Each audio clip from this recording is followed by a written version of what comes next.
मान लीजिए आप चाय का कप हाथ में लिए खड़े हैं और कोई आपको धक्का दे देता है, तो क्या होता है? आपके कप से चाय छलक जाती है। अगर आपसे पूछा जाए कि आपके कप से चाय क्यों छलकी, तो आपका उत्तर होगा क्योंकि अमुक फलां ने मुझे धक्का दिया। ये गलत उत्तर है। सही उत्तर ये है कि आपके कप में चाय थी इसलिए छलकी। आपके कप से वही छलकेगा जो उसमें है। इसी तरह जब जिंदगी में हमें धक्के लगते हैं लोगों के व्यवहार से, तो उस समय हमारी वास्तविकता ही छलकती है। आपका सच उस समय तक सामने नहीं आता जब तक आपको धक्का न लगे। देखना यह है कि जब आपको धक्का लगा तो क्या छलका। आप क्या छलकना चाहते हैं? धैर्य, मौन, कृतज्ञता, स्वाभिमान, निश्चिंतता, मानवता या क्रोध, कड़वाहट, पागलपन, ईर्ष्या, द्वेष, घृणा इत्यादि निर्णय हमारे वश में हैं। बस सही को चुन लीजिए। समस्याएं कम होने का नाम नहीं लेती, पर जब आप एक मानसिकता बना लें कि आपको इन समस्याओं के साथ जीना सीखना होगा, क्योंकि यह जिंदगी है। चुनौतियां तो आएंगी ही, आपको इनका सामना करना सीखना होगा और अपना ध्यान सिर्फ और सिर्फ अपने लक्ष्य पर रखना होगा। तो आप जो काम कर रहे हैं वो असल में पूरे मन से कर रहे हैं।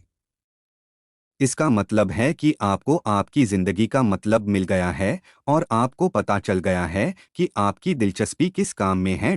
लेकिन अगर आप अपनी जिंदगी की किसी मजबूरी के चलते वो काम कर रहे हो जिसे करने में तुम्हारा बिल्कुल भी मन नहीं है, इसका यह मतलब बिल्कुल भी नहीं है कि तुम्हारी जिंदगी ऐसी ही रह जाएगी।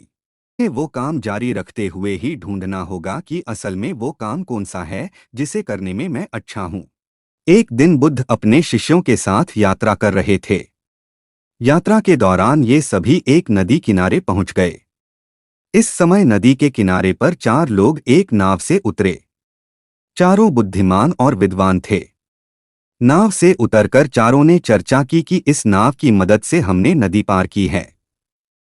नाव ने हमारी मदद की है तो हम इसे कैसे छोड़ सकते हैं? एक व्यक्ति ने कहा कि सही बात है, जो हमारे काम आया है उसे नहीं छोड़ सकते हैं। इसलिए अच्छा तो ये होगा कि हम नाव पर चढ़कर आए हैं, तो अब हमें नाव को धन्यवाद देने के लिए इसे सिर पर उठाकर आगे चलना चाहिए। चारों ने नाव को सिर पर उठा लिया और आगे बढ़ गए। रास्ते में कुछ लोगों ने उनसे ऐसा करने की वजह पूछी। नाव उठाए लोगों ने कहा कि हम नाव के लिए आभार व्यक्त कर रहे हैं। इस नाव ने हमें नदी पार करवाई है, इसलिए अब हम इसे सिर पर रख रहे हैं। पहले हम इसकी सवारी बने, अब ये हमारी सवारी बनी है। ये पूरी घटना बुद्ध और उनके शिष्य ध्यान से देख रहे थे। शिष्यों ने बुद्ध से कहा कि इस घटना के बारे में आपकी क्या राय है? बुद्ध बोले कि ये इन लोगों की सोच है, इस पर हम कुछ नहीं कह सकते हैं, लेकिन इस घटना से हमें एक सीख मिलती है। लोग अपनी सुख सुविधा की चीजों का उपयोग करते हैं और उनके मोह में फंस जाते हैं। मोह की वजह से आगे नहीं बढ़ पाते। नाव एक साधन है, इसका काम ही हमें एक स्थान से दूसरे स्थान पर पहुंचाना है। अगर हम इसे पकड़कर बैठे रहेंगे तो आगे कैसे बढ़ पाएंगे? हमारे पास जो भी सुख सुविधा की चीजें हैं उनका उपयोग करें, लेकिन उनसे मोह न रखें। वस्तुओं का उपयोग करने के बाद उन्हें छोड़कर लक्ष्य की ओर आगे बढ़ना चाहिए। उम्मीद है ये कहानी आपको अच्छी लगी होगी। अगर आपको वीडियो पसंद आई हो तो वीडियो को एक लाइक और चैनल को सब्सक्राइब अवश्य कर ले। धन्यवाद।